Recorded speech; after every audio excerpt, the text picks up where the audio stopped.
conseguir sus objetivos. Contacte con nosotros en el 91 999 21 21 o escribiendo a comercial@intereconomía.com. Radio Intereconomía, la radio de las empresas. A continuación les ofrecemos la redifusión del siguiente programa. Conide Inmobiliario. Actualidad e innovación en el sector inmobiliario en Radio Intereconomía.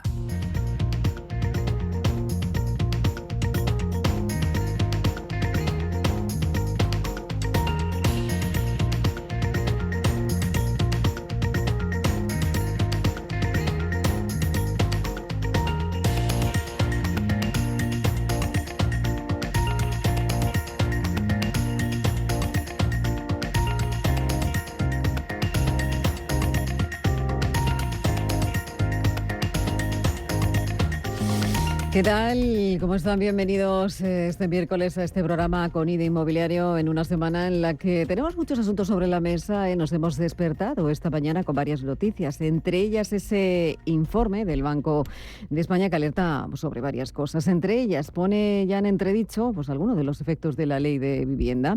En su apartado especial dedicado a la vivienda ha realizado un repaso a esos problemas que arrastra el mercado residencial y destaca varios asuntos que hay que tener en cuenta. Entre ellos dice que se necesitan 600.000 viviendas hasta el año 2025 y que este déficit de viviendas se explicaría en parte por esa falta de suelo para construir y que se concentraría fundamentalmente en 5 provincias, en Madrid, en Barcelona, en Valencia, en Málaga y en Alicante.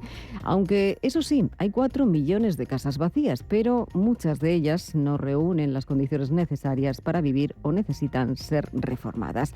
Entre los problemas que están afectando negativamente al sector de la vivienda se encuentran ese incremento en los costes de producción, la escasez también de mano de obra cualificada, el progresivo envejecimiento de los ocupados de esas plantillas de la construcción y el déficit de la formación profesional, y también la escasez de inversiones destinadas a la adquisición y a la promoción de nuevo suelo urbano. Entre algunas de las medidas que se deberían tomar destacan impulsar el parque de vivienda público, y es que en los próximos 10 años se deberían alcanzar en torno al 1,5 millones de nuevas viviendas de alquiler social. Y es que España, fíjense en el dato, somos el país donde hay 0,9 viviendas sociales por cada 100 habitantes. Es uno de los últimos países de la Unión Europea. Dice además el informe que se debe fomentar la colaboración público-privada para la promoción del alquiler a través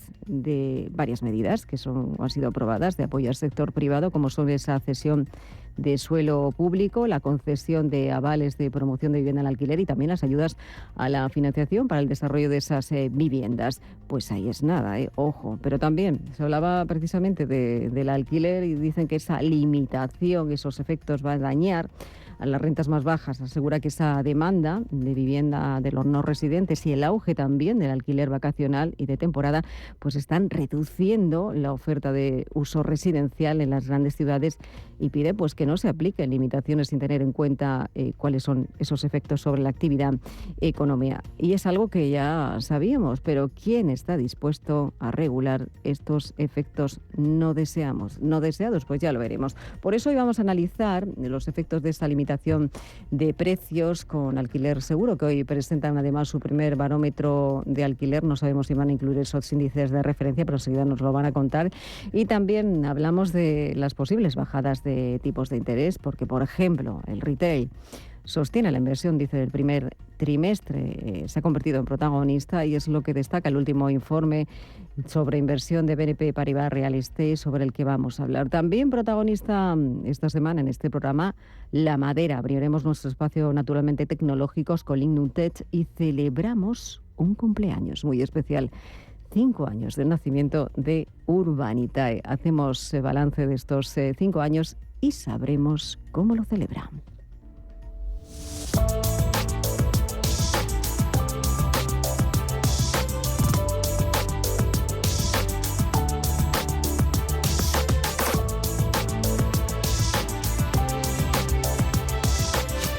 Elena Fraile dirige y presenta Conide Inmobiliario. Y decía que hemos despertado con muchas noticias, entre ellas datos que hemos conocido esta mañana sobre el número de hipotecas, que aumentó durante el pasado mes de febrero un 3,8%. Se trata, dice, de esa primera subida interanual en los últimos 12 meses. Pero además, la ministra en sesión de control ha hecho algún anuncio relacionado con los avales y también con la rehabilitación. Vamos a escucharla. Sin duda, más recursos que nunca.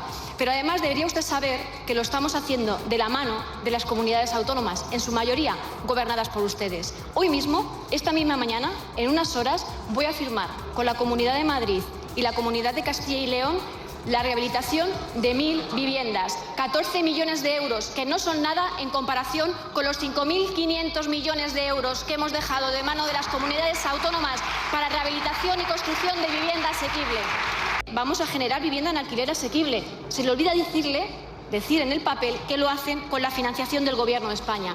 Hablan ustedes de colaborar con el alquiler de los jóvenes, 6.000 millones, hasta 6.000 euros para la emancipación de los jóvenes. Hablan ustedes de los avales a las hipotecas. Ciertamente algunas comunidades lo habrán puesto en marcha, pero 5 millones, 19 millones, ayer mismo 2.500 millones con el ICO y las entidades financieras para avalar las hipotecas de los jóvenes. Habla usted de proteger. Todo esto, señoría, lo estamos haciendo. Bueno, pues millones de anuncios que estaba realizando Isabel Rodríguez, la ministra de Vivienda, esta mañana en esa sesión de control, hace escasamente unos minutos, y vamos a analizar muchos de los asuntos también que está dejando el día, esas noticias, con Pedro Soria, nuestro experto inmobiliario. Pedro, bienvenido, buenos días. Buenos días. ¿Cómo estamos? ¿Qué tal todo? Perfecto, muy bien, fenomenal. Bien. Decía la ministra, 1.000 viviendas, anda, que no quedan por realizar rehabilitaciones de vivienda, ¿no? Bueno, claro, es que depende de quién cuente las cifras, pero realmente 1.000 viviendas son poquísimas para lo que realmente se tenía que haber hecho. Por cierto, hace ya muchos años, porque lo de la generación de los fondos NETS, yo que he estado en primera línea en ese tema en mi anterior vida, en la parte del agente rehabilitador que teníamos, ha sido un proceso absolutamente lento y muy pequeñito en cuanto a importe. Se ha tardado muchísimo en poner en marcha todo el proceso, y sí que es cierto que ahora probablemente ya todo lo que es ese pastel está en manos de las comunidades autónomas, que es la que tienen que dirigirlo hacia abajo, pero se ha tardado mucho tiempo. Bueno, pues... y además es que, insisto, que es muy poquito. Hablabas tú de los 4 millones de viviendas que están vacías, que es una realidad. Es cierto que muchas de esas viviendas están en mal estado, y es cierto que muchas de esas viviendas probablemente habría que poner un mecanismo para rehabilitarlas, aprovechándose de la parte de los fondos NETS y ligándolas de alguna forma a esa vivienda social que decías, ¿no? En cuanto a la limitación de renta. Ahí sí que lo veo. Luego ya hablaremos de la otra parte, ¿no? Eso es. Hablaremos. Voy a seguir presentando a Nacho Martínez Avial, director general de BNP Paribas Real Estate. Nacho, bienvenido. Buenos días. ¿Cómo estamos? ¿Qué tal? Buenos días. ¿Qué tal? ¿Todo bien? Todo muy bien, estupendamente. Bueno, aparte de anuncios, hablaba yo de los protagonistas, porque también hay que sumar, ¿no? El sector sigue también analizando ese primer trimestre del año. Vosotros en vuestro informe lo habéis hecho, y el retail, ¿qué es lo que está ocurriendo? ¿Por qué está siendo protagonista del primer trimestre del año? Bueno, pues fundamentalmente porque lo que estamos viendo es que las ventas siguen creciendo, las afluencias están creciendo, los datos de los 2 últimos años en este sentido son muy positivos, incluso estamos alcanzando niveles prepandemia, lo cual es un dato magnífico. Luego, por otra parte, es cierto que tenemos un boom del turismo tremendo, que también está influyendo mucho en la parte de retail y muy especialmente en los principales ejes comerciales, con mucho tirón del lujo. Y luego, por otra parte, desde un punto de vista de inversión, venimos en el retail de un apocalipsis que empezó con el COVID. Aquello, bueno, no había manera de verlo de ninguna manera. Provocó una corrección en las rentabilidades bastante importante, en las rentabilidades que exigían los inversores, y eso lo que ha hecho es que sea un mercado que ha corregido mucho. Entonces, ahora, con buenos fundamentales de mercado y unas tasas de retorno interesantes, pues se hace que se estén cruzando operaciones y que por fin estemos viendo alegría en un sector donde además los volúmenes de inversión son muy altos, lo cual hace que dentro de la tarta de la inversión global esté teniendo un protagonismo importante. Y dentro de esa tarta, la zona donde menos azúcar se concentra es en el sector logístico, ¿no? Bueno, el sector logístico este primer trimestre ha sufrido un poco en cuanto a cifras absolutas, pero la realidad es que es un sector que está teniendo bastante dinamismo. Te diría que el que más está sufriendo en cuanto a la percepción de los inversores es las oficinas, y creemos que de una manera coyuntural, porque nosotros sí que confiamos mucho en que, como supongo que hablaremos luego, es un mercado que los fundamentales son muy sólidos. Uh-huh. Bueno, seguimos saludando a, en este caso, Jesús Martí, responsable de inversión y patrimonio de Alquiler Seguro. Jesús, bienvenido. Buenos días. ¿Cómo estamos? ¿Qué tal? Muy buenos días. ¿Todo bien? De estar aquí. Te agradezco que estés aquí porque tenías que estar, creo que en una presentación. Estés presentando a estas horas el barómetro del alquiler y te hemos sacado aquí de esa presentación para que estés aquí. ¿Qué tal? ¿Bien? Muy bien, estamos muy ilusionados porque realmente vamos a poder poner ya desde la Fundación Alquiler Seguro una serie de datos muy relevantes sobre un sector en el que tradicionalmente hay plena opacidad de datos o directamente no existen o son muy pobres a nivel público, ¿no? Uh-huh. Entonces, nosotros que ya llevamos 17 años funcionando hemos podido determinar tendencias, perfiles y, en definitiva, poder establecer con unos estudios que tienen un sentido propio de mercado que realmente podemos sacar conclusiones y nos ayuda mucho en una situación tan compleja como la que estamos viviendo actualmente. ¿Habéis tenido ese índice de referencia como referencia para hacer este barómetro del alquiler? Sí, bueno, nosotros hoy estamos presentando dos cuestiones, ¿no?, en Alquiler Seguro. Por un lado, el Observatorio del Alquiler, que es un primer centro pionero de estudios, además con la propia colaboración de la Universidad Rey Juan Carlos. Y hemos sacado una primera herramienta, ¿no? Es el barómetro que mide la presión entre oferta y demanda, pero es una presión modulada con respecto a los inquilinos. ¿Cuántos inquilinos por cada inmueble que se publica en España solicitan información para visitar porque tienen necesidad de vivienda? Entonces, hemos ido modulando esto por ciudades y hemos sacado un mapa. Y la verdad es que los datos pues son desoladores en algunas ubicaciones. Uh-huh. Se hablaba, el Banco de España hablaba ayer de los efectos contrarios que está provocando la limitación del precio del alquiler en las grandes ciudades, sobre todo también en las zonas turísticas. ¿Está provocándose este efecto ya? Sí. Vamos, además hemos tenido la prueba, todos lo sabéis, de las medidas que se tomaron en Cataluña ya durante estos últimos meses y años. Y en definitiva, bueno, lo que se ve es un mercado literalmente agotado, donde no hay ningún tipo de oferta comparable. No hay comparables muchas veces. Es decir, muchas veces incluso para poder facilitar, incluso para que nos entendáis, para poder dar el precio técnico de mercado a un cliente, casi no hay comparables. Es decir, te tienes que basar muchas veces en una cuestión de que la sobredemanda me va a poder permitir implementar este precio. O sea, lo que estamos aquí viendo y lo que evalúa nuestro observatorio es que la presión realmente está siendo totalmente desbordante. Uh-huh. Esto significa que si no hay vivienda, el alquiler vacacional viene a estar ocupando gran parte de nuestras ciudades.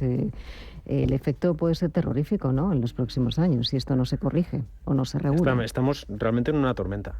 Estamos entrando en el ojo de una tormenta perfecta, con muchas variables que se están encontrando en un punto de difícil solución a nivel de implementación cortoplacista, ¿vale? Porque sí que hay soluciones, pero son largoplacistas. Sabéis que el sector inmobiliario no es un sector... O sea, normalmente siempre se suele decir es que los inmuebles se construyen con ladrillos, y construir con ladrillos pues lleva un requerimiento, unos procesos, unas licencias, unas historias, y lleva mucho tiempo. Pero no se puede regular algo para que me dé una solución muy puntual y muy cortoplacista que además no tiene una consecuencia beneficiosa a largo plazo. Uh-huh.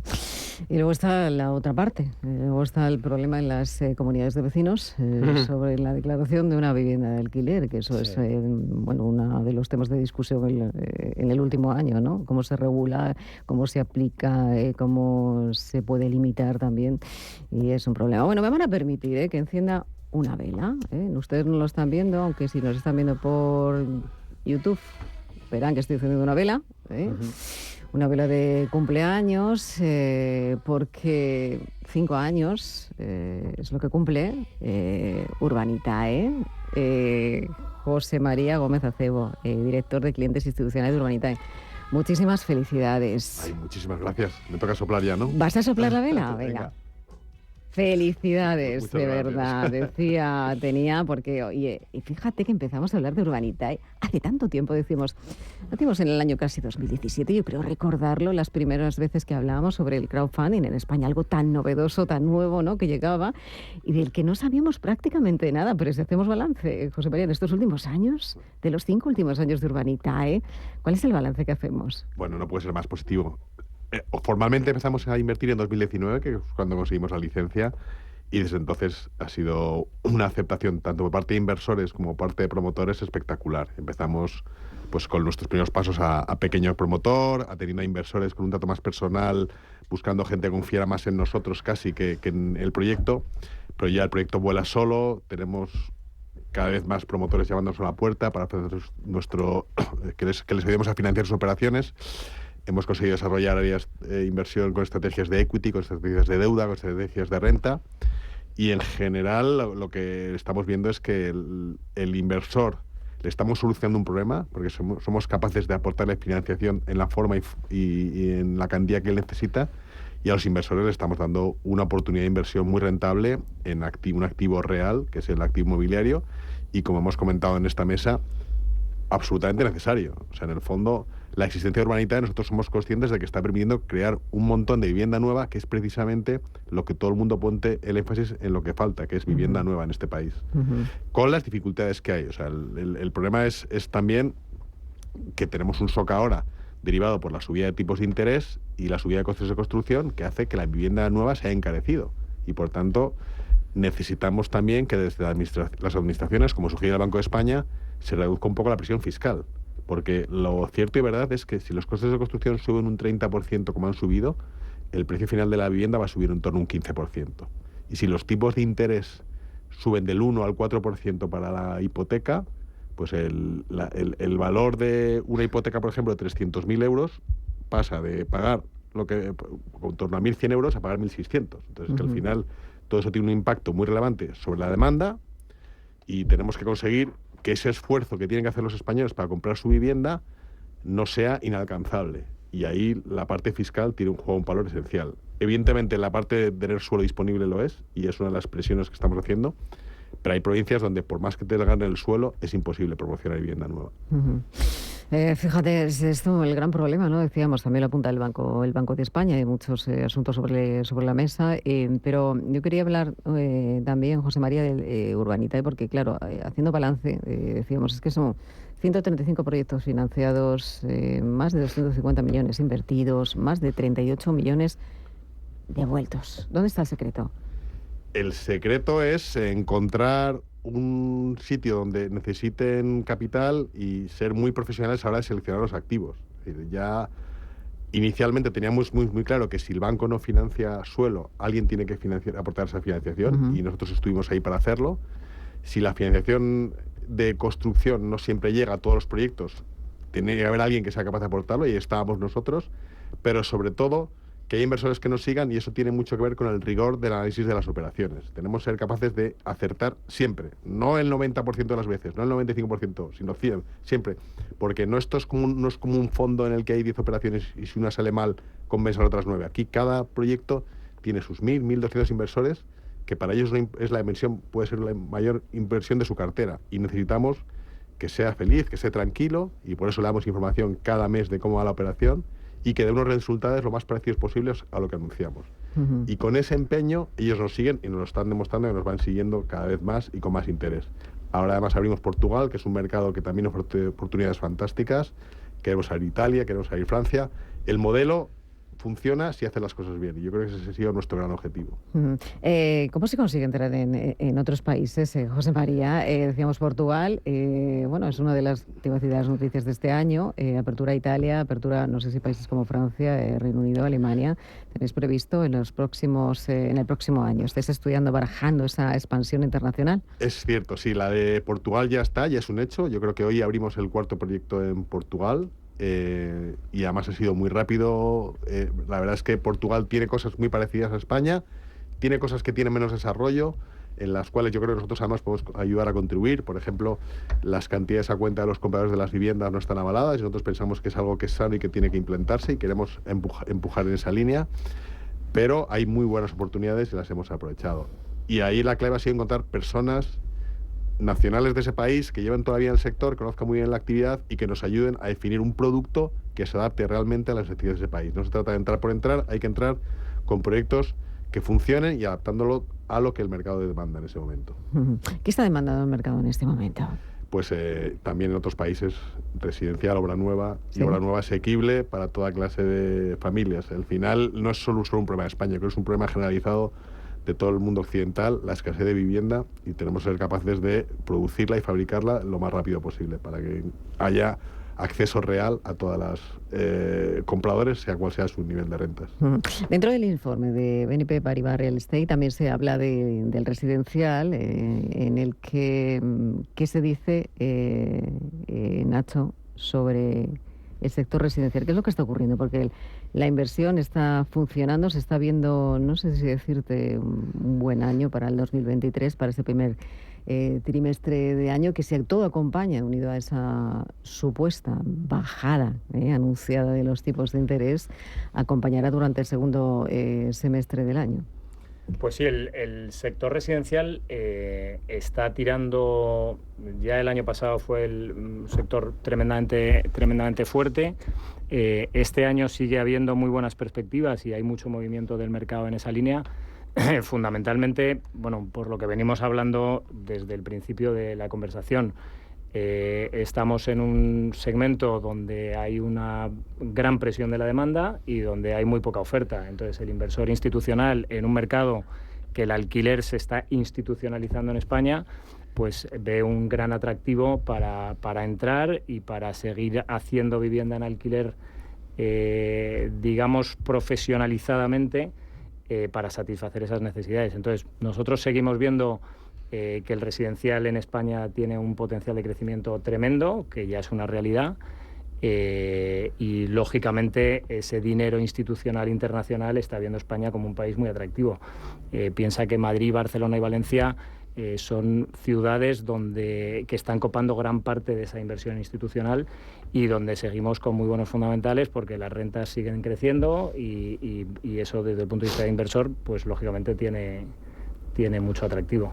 Tenemos que ser, como decimos, polo de atracción, ¿no? Hemos hablado en muchas ocasiones aquí, polo de atracción de los fondos extranjeros para que vengan a invertir en el inmobiliario en España. Mañana precisamente vamos a hacer una mesa, yo lo adelanto, hablando de MIPIM, vamos a replicar una de las mesas de MIPIM, del proyecto también Trinity, que está gestionando en este momento Asprima, y vamos a hablar de cómo nos ven, ¿no? Desde Europa al sector inmobiliario y lo que nosotros tenemos que hacer. Vamos a tener incluso el desarrollo urbanístico de Valdecarros, vamos a tener a consultoras, vamos a tener al viceconsejero de Vivienda en la Comunidad de Madrid y sobre ello vamos a debatir. Pero más allá de todo esto, yo me ponía sobre la mesa un tema también importante, que son el de los fondos institucionales, que han sido, bueno, pues los inversores parecen más activos durante el primer trimestre. ¿Cuáles son esas estrategias que se están adoptando por parte de estos fondos para mantener esa cuota de mercado? Bueno, ahora es un momento curioso. Venimos de unos años donde el inversor institucional ha copado gran parte de la inversión, porque la realidad es que el dinero era gratis y la posibilidad de entrar en fuertes inversiones era muy sencillo, lo cual hacía que esa cuota de mercado dentro del mercado en general era muy alta del inversor institucional.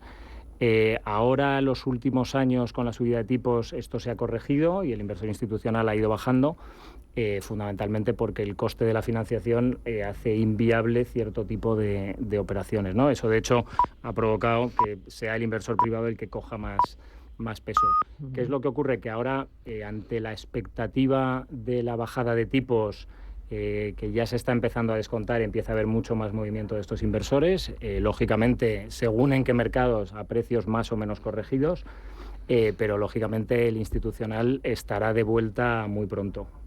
Entonces, España sigue siendo un país muy atractivo por muchos motivos, se han hecho las cosas muy bien durante muchos años, vemos otros países donde, por ejemplo, la promoción está sufriendo muchísimo. En España ya pasamos ese viaje en el 2008, entonces estamos en un momento completamente distinto, donde tenemos un mercado muy profesional y unos fundamentales muy sólidos de mercado, aparte de que en el contexto europeo no olvidemos que España sigue creciendo por encima de la media europea. Por lo tanto, somos un país que lógicamente genera interés. ¿Cómo se puede atraer, Nacho, la inversión extranjera en nuestro país? Hablamos mucho, ¿no? Pero ¿qué es lo que nos pasa aquí en España? ¿Cómo podemos conseguir que se fijen más en nosotros? Bueno, yo creo que se fijan bastante, pero dicho eso, diría que hay un gran titular. Para atraer inversión lo que hace falta es confianza, fundamentalmente, ¿no? Confianza y seguridad jurídica, que es lo que muchas veces tenemos un poquito en entredicho. Es cierto que yo creo que vemos más el problema dentro de lo que se ve fuera.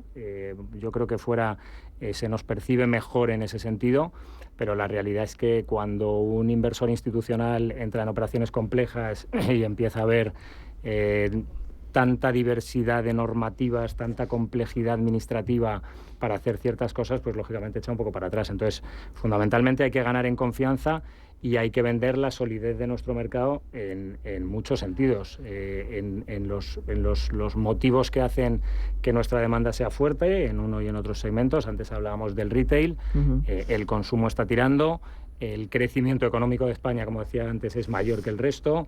Si hablamos de mercados como el de oficinas, te encuentras con que tenemos un mercado muy sano, con una demanda pujante.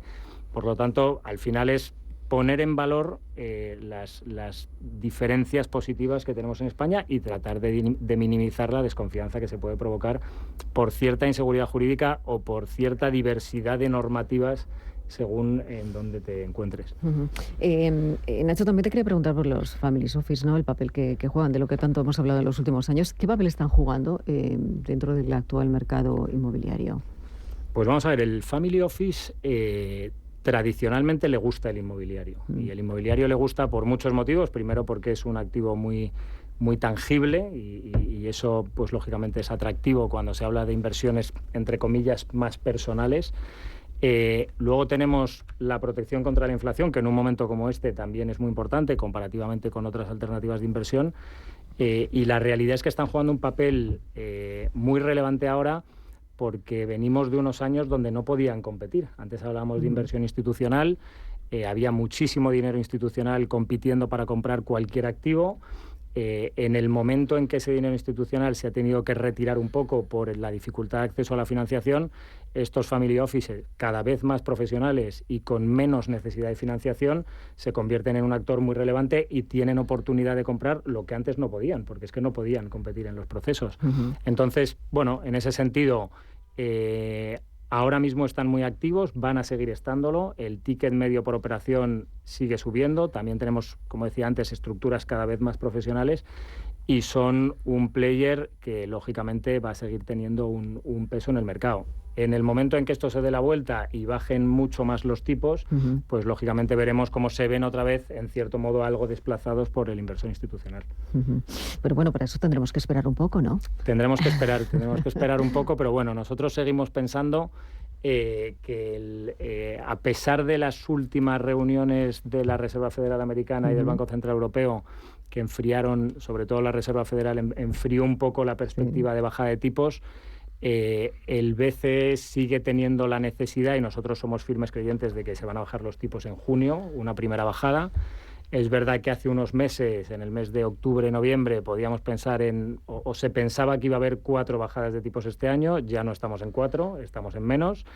Pero sí que creemos que, a pesar de que la Reserva Federal va a tardar un poco más, el Banco Central Europeo lo va a tener que hacer, porque pensar que estamos en crecimientos del 2,8 en Estados Unidos, lo cual hace que su economía esté bastante pujante, mientras que en Europa estamos en el 0,7. Entonces, el BCE se ve un poco en la obligación de tener que bajar los tipos, aparte de que estamos muy cerca del objetivo de inflación. Evidentemente la inflación tiene mucho que ver. Estados Unidos quiere controlarla al 100%, ¿no? Que no se le escape esa vía, ¿no? Esa regulación que tienen, porque, claro, si suben los tipos de interés se les puede... pero en España te iba a decir, bueno, en la Unión Europea no está ocurriendo lo mismo, con lo cual es importante, ¿no? Todo el mundo está esperando esa bajada de tipos, que se puede producir no sé si en junio, puede significar mucho para todos los que están esperando, porque estamos un poco alerta de lo que va a ocurrir con la bajada de tipos para poder actuar. Eso es importante. Pedro, te quería preguntar por este asunto también a ti, la bajada de los tipos de interés que puede suponer, ¿no?, para un mercado inmobiliario como en el que este momento tenemos, con la mirada puesta siempre a futuro y lo que va a ocurrir siempre en los segundos semestres del año, ¿no? Siempre nos ocurre lo mismo. Empezamos un año visualizando para luego trabajar y actuar. Eso va a ocurrir también hoy, o sea, este año. La tendencia es esa. Sí que es cierto que al final esa situación que comentaba también Nacho antes de wait and see, de estar esperando que se ha producido durante el año 2023, estaba claramente pues un poco enfocada a la previsión que había de la bajada de tipos, ¿no? Y es cierto que probablemente el año ha empezado pues bien, vigoroso, pero ese descuento inicial se ha frenado un poquito. Yo creo que la sensación es que se frena un poquito a la espera realmente si esa bajada se va a producir. Uh-huh. La realidad, evidentemente, es que cuando esto se produzca, habrá muchas operaciones que están, como decía, en esa fase de esperar y ver, que se van a producir. Yo creo que incluso ya están casi firmadas o prefirmadas a la espera de que se produzcan en muchas ocasiones, ¿no? Es cierto que, por ejemplo, en el tema residencial que hablábamos antes, hay muchísimo apetito y muchísimo interés.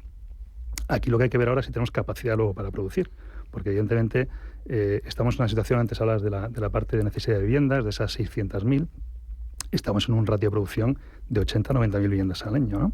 Y con todas las dificultades que tiene el sector, que antes has apuntado algunas, ¿no? Evidentemente, por mucha presión que haya, que la va a haber por parte de la demanda en cuanto a este producto, hay que ver si tenemos capacidad para poder incrementar de una forma importante ese producto. Y yo no lo tengo tan claro, ¿eh? O sea, yo creo que hay muchas dificultades. Por lo tanto, bueno, pues lo mismo tenemos otra vez una situación de tensión, ¿no? O sea, es muy necesario poner oferta en el mercado, es muy necesario crear vivienda, pero el problema es que vamos a tener probablemente un tapón en cuanto a lo que es la parte de poner realmente esa vivienda en el mercado, ¿no? O sea, no sé si tenemos capacidad productiva. La legislación luego es muy lenta en todo lo que son los procesos urbanísticos. Es cierto que se han mejorado, por ejemplo, en Madrid. Se ha dado un paso muy importante con la parte del cambio normativo, pero a pesar de eso se sigue tardando mucho en poner la vivienda, ¿no? Entonces, bueno, pues yo creo que sí que va a haber un incremento en el número de operaciones, pero tendremos también un pequeño tapón.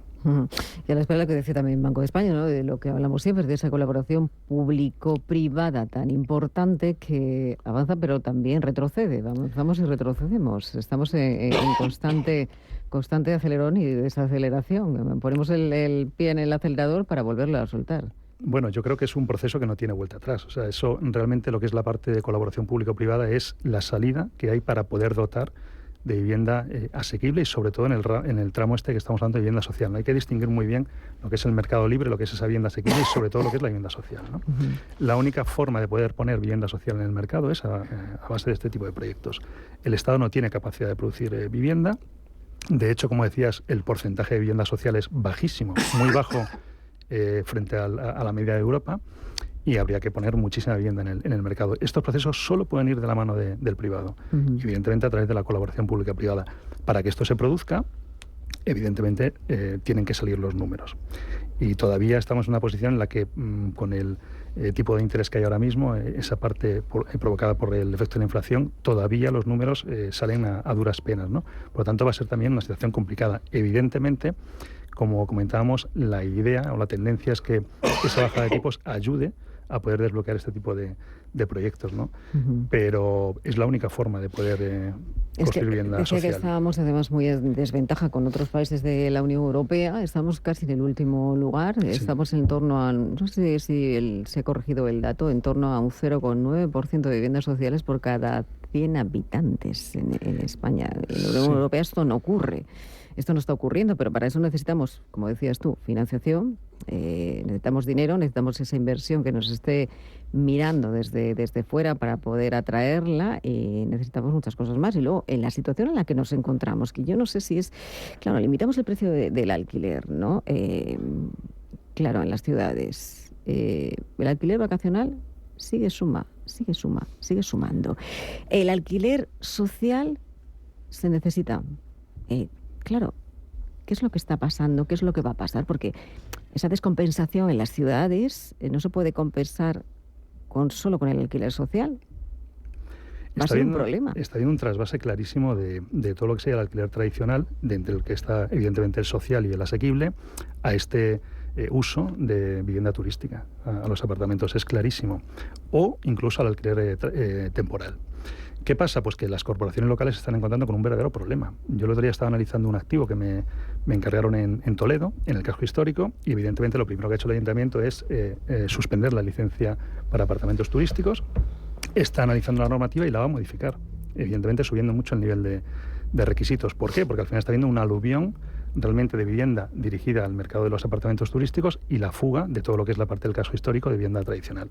Estos son hechos que están pasando en todas las ciudades en España. Entonces, al final, la normativa nacional lo que ha provocado en una parte es esa retracción de la oferta para la vivienda tradicional, y muchos han buscado una salida en este mercado que tiene realmente unas rentabilidades muy, muy importantes, pero evidentemente es un problema añadido al problema de la falta de vivienda. Si además hay poca y realmente no hay producto, y el poco que hay se va al mercado de vivienda turística, la única forma es regular por abajo esa cortapisa, pero al final está poniendo un problema y evidentemente eso va a ser un factor nuevamente de incremento del precio de la vivienda. Al final, la parte de limitación de precios, fíjate que hemos venido hablando, yo creo, es de los pocos temas que en el sector ha habido un consenso absoluto por parte de todos los actores profesionales del sector inmobiliario respecto a que esto no tenía ningún tipo de sentido. O sea, yo creo que los que estamos en la mesa y la mayoría del sector firmaría punto por punto el informe de Banco de España. Es una realidad. O sea, cuando se legisla realmente con una necesidad inminente de tener una presión en intentar eliminar lo que es ese incremento del precio de la vivienda, y no se mira, como bien decía antes Jesús, con luces largas, y no estás haciendo realmente medidas estructurales, te encuentras que las medidas absolutamente coyunturales que han puesto en marcha se van a volver en contra. Al final va a haber una retracción clarísima de la oferta, va a haber una dificultad en las rentas más bajas, porque al final cuando tú pones un límite, los que están por encima del límite tienen que bajar, pero los que están por debajo van a tender a subir. Y por lo tanto los que están por debajo, que son realmente estas rentas más con mayor dificultad, van a tener un incremento hasta el límite del índice de referencia. Por lo tanto va a subir el precio. Y eso es una dificultad. Y además el propietario no va a meter inversión en la vivienda. Por lo tanto, empeoramos aún más el parque. Yo es que no veo ninguna medida positiva. No sé si es que estamos mirando, o los políticos están mirando a Viena con los ojos abiertos y están haciendo que esto se produzca de forma natural con el paso de los años. También puede ocurrir. Que se resuelva solo. Sí, ¿no? Que se resuelva solo. Que no lo resuelva el gobierno, no lo resuelva que se vaya resolviendo. Mientras que tengamos las leyes y limitemos, bueno, pues así hacemos, pues tenemos las ciudades más habitables, ¿no? Más capaces de acoger esa necesidad, ¿no? Esa oferta y esa demanda del alquiler. Bueno, si os parece, hablaba yo de fuego, antes estaba yo aquí con un mecherito en la mesa, vamos a abrir nuestro espacio naturalmente tecnológicos, que tiene como protagonista al fuego y también a la madera. En Conide Inmobiliario, naturalmente tecnológicos. Los sistemas constructivos que fabrica Lignum Tech, compañía perteneciente a la corporación Vía Ágora, son naturalmente tecnológicos y se han propuesto transformar el inmobiliario con soluciones industrializadas que ponen el foco en la economía circular y la descarbonización, mejorando los procesos en el sector de la edificación. Descubramos cómo la madera revoluciona la industria. Pues también es protagonista en estos años hablando España por hablar de madera, y es que hay una de las preocupaciones más frecuentes respecto a las estructuras precisamente de madera es su comportamiento frente al fuego, y es importante tener claro que al igual que las construidas con sistemas tradicionales deben cumplir con esos parámetros de resistencia al fuego que se establecen en esos códigos técnicos de edificación. Y a pesar de lo que se cree, su comportamiento es mejor al de otros materiales, como pueden ser el acero o también el hormigón, ya que ofrece pues una alta resistencia a la penetración del fuego debido a esa escasez de conductividad y también a su capacidad natural para la formación de una capa carbonizada en su superficie, lo que le da esa capacidad de mantener durante más tiempo sus propiedades estructurales. Para hablarnos de todo ello, hablar de madera, tenemos a Elena Espuela, ella es técnico de industrialización de Lignum Tech. Elena, bienvenida, buenos días. Buenos días. ¿Cómo estamos? Buenos días a todos los oyentes. Gracias por acompañarnos, porque también es importante hablar sobre estos temas, sobre los avances, la innovación, y la madera tiene mucho que ver en los sistemas constructivos del futuro. Explícanos un poquito con detalle cuál es o cómo es ese comportamiento de la madera frente a un incendio. Bueno, pues la madera es un material que arde mediante unas reacciones químicas en un proceso de combustión. Y ese arder lo hace siempre de exterior a interior, y lo que hace es que disminuye paulatinamente la sección de su escuadrilla, y esa reducción de la sección es proporcional al mismo tiempo a la exposición, al tiempo de exposición al fuego. Entonces, en este sentido es fundamental el volumen, es decir, la escuadrilla de la pieza, que siempre esté sobredimensionada. ¿Por qué? Porque las piezas delgadas siempre van a arder con mucha más facilidad que las gruesas, que son más resistentes. Y a pesar de todo, a pesar de sobredimensionarlas con mayor escuadrilla de la de cálculo, también se recomienda bastante hacerles distintos tipos de tratamientos superficiales o tratamientos en autoclave que cubran albura y duramen, o sea, que vayan hasta las partes más internas de la madera, para evitar pues las maderas más estrechas, más pequeñas, que son las que se recubren de materiales incombustibles. Uh-huh. Estas razones que podríamos decir, un poco enumerar, del debilitamiento progresivo de la madera se deben a su baja conductividad térmica, que lo que hace es que aumente la temperatura, pero solamente la superficie, permaneciendo el interior mucho más estable y, por tanto, retrasando así el proceso de combustión.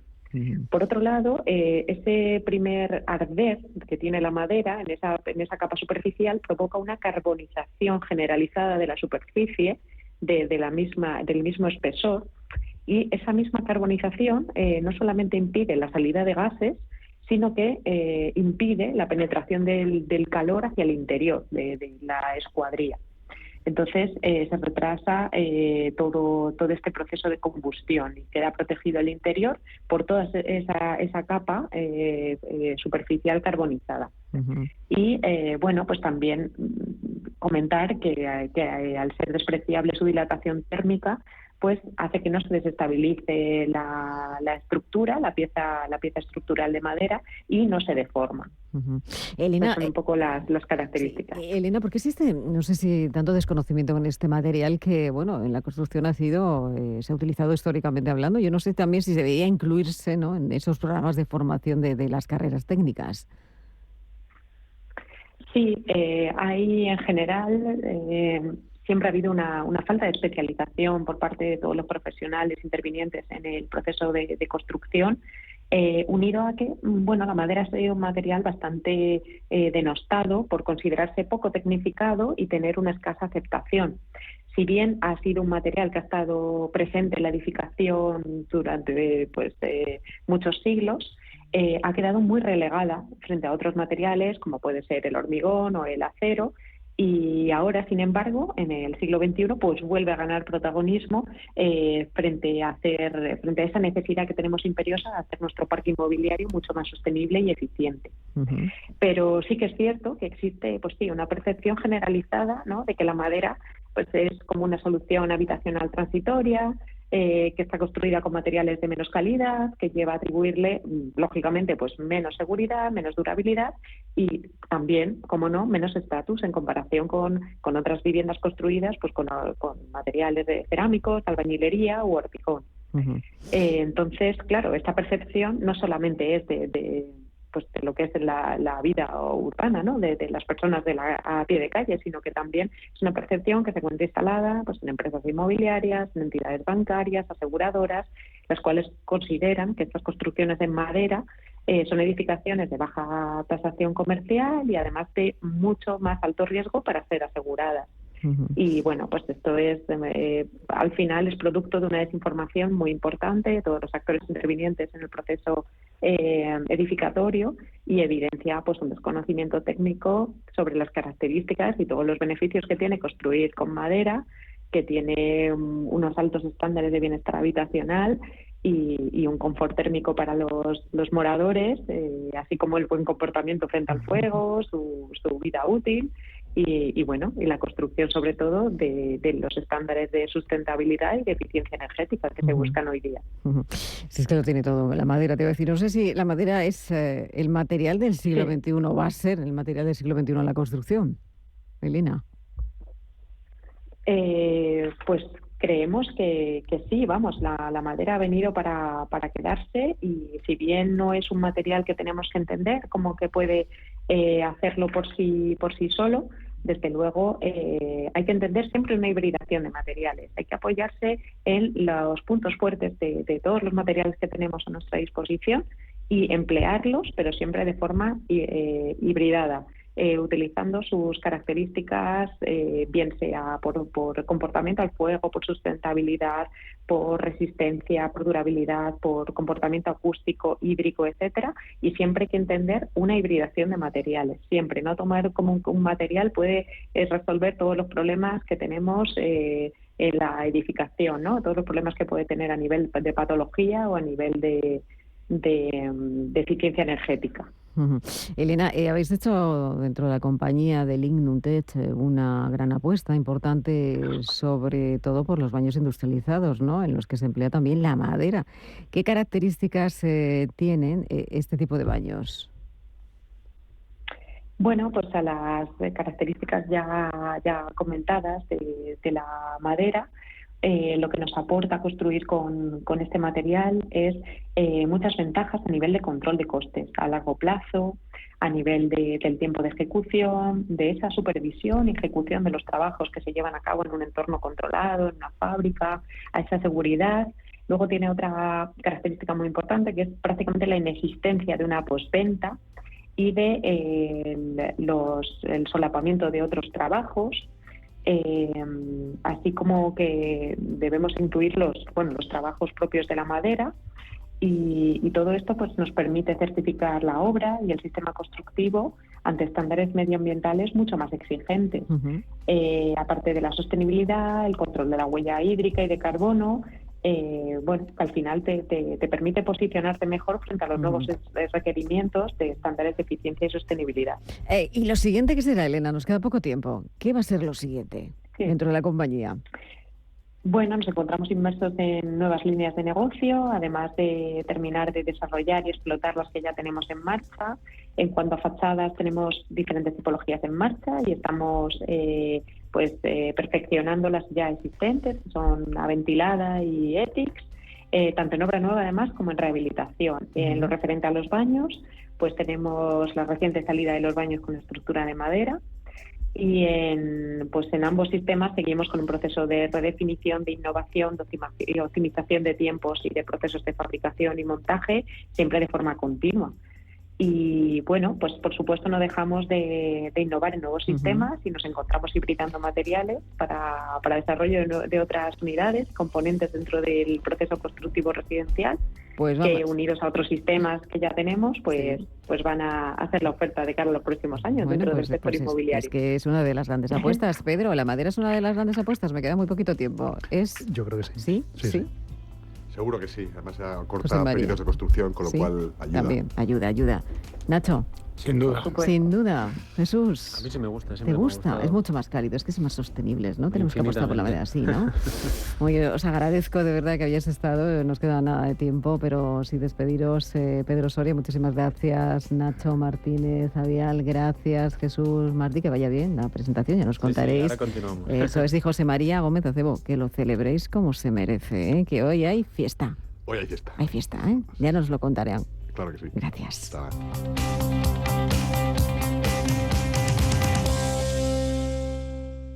Da da da da da di da da da da da da di da da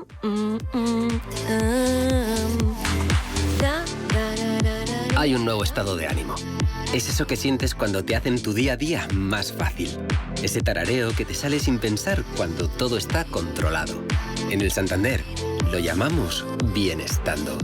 Porque sentirse bien es tener todo lo que necesitas para que tu vida fluya. ¿Quieres sentirlo? Santander. Si te sientes cansado, sin energías o con el estrés del día a día, confía en Moshi Moshi, un producto de Sol Naturaleza para mineralizar tu cuerpo integralmente y ganar en vitalidad. Renuévate y obtén el beneficio de los minerales con Moshi Moshi. Infórmate en el 91 31 31 409 o en solnaturaleza.es. Te esperamos. Si no te importa el futuro, si te sobra el campo, si no te emociona el mundo rural y no defiendes lo propio, un consejo: no escuches a Silvia Soria los domingos de 8 a 9 de la mañana en El Forcat, la voz agraria de Radio Intereconomía. Por cierto, El Forcat significa arado, porque aquí nos encanta abrir buenos surcos para sembrar buenos cultivos. ¿Sembramos juntos?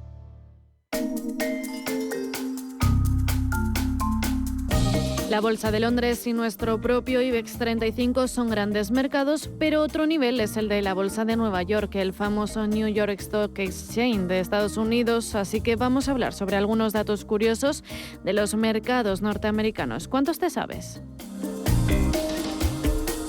Abierta desde el año 1792, tiene su propio apodo traducido al español, el Gran Tablero. No cualquier empresa puede entrar porque tienen que cumplir una serie de requisitos, entre los que se encuentran tener un valor de mercado de al menos $100 millones y una facturación de 10 millones en los 3 últimos años, además de 1,1 millones de acciones en circulación con un valor de al menos $40 millones. Además, deben ser acciones de gran valor y conocidas como son Apple, Coca-Cola o Boeing. El Nasdaq 100 es uno de los 3 índices más importantes del mercado estadounidense y, a pesar de su nombre, alberga a 103 empresas. Representan a las más tops, pero también deben tener un volumen medio de negociación de 200.000 acciones al día. Aquí se encuentran tecnológicas como Meta, Apple o Amazon. La acción más cara de la Bolsa de Nueva York es Berkshire Hathaway. Desde el 12 de marzo de 2019, la capitalización del mercado ha ascendido a $500.000 millones, lo que la convierte en una de las empresas cotizadas más grandes del mundo.